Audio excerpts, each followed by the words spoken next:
Hello everyone, आजचा आपला topic आहे टिप्स. गेल्या व्हिडिओमध्ये मी नेल एक्सटेन्शनबद्दल सांगितले आहे आणि नेल एक्सटेन्शननुसार आता आपल्याला टिप्सबद्दल पण माहिती असणं गरजेचं आहे, कारण की आपण नेल एक्सटेन्शन करतो तेव्हा आपण कोणते टिप्स यूज करतो हे देखील तुम्हाला मी आज सांगणार आहे.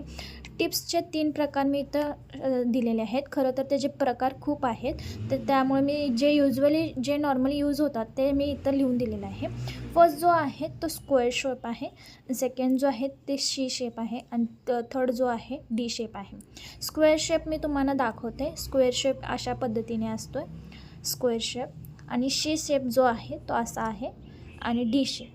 ह्याला स्क्वेअर शेप का म्हणतात, कारण की हे नॉर्मली स्क्वेअरसारखं दिसतं आहे, आणि हा जो आहे ह्याला शी शेप आहे कारण की हा जसा जसा कर्व आहे त्याला शी शेप म्हणतात, म्हणून त्याला शी शेप नाव असं दिलेलं आहे. आणि जो हा आहे तो डी शेप, कारण की हा डी सारखा आहे आणि ह्याला डी सारखं लॉक करतात. आणि युज्युअली हे जे 2 टिप्स आहेत ते नेल एक्सटेन्शन्स परमनंट नेल एक्सटेन्शनसाठी यूज केलेला आहे.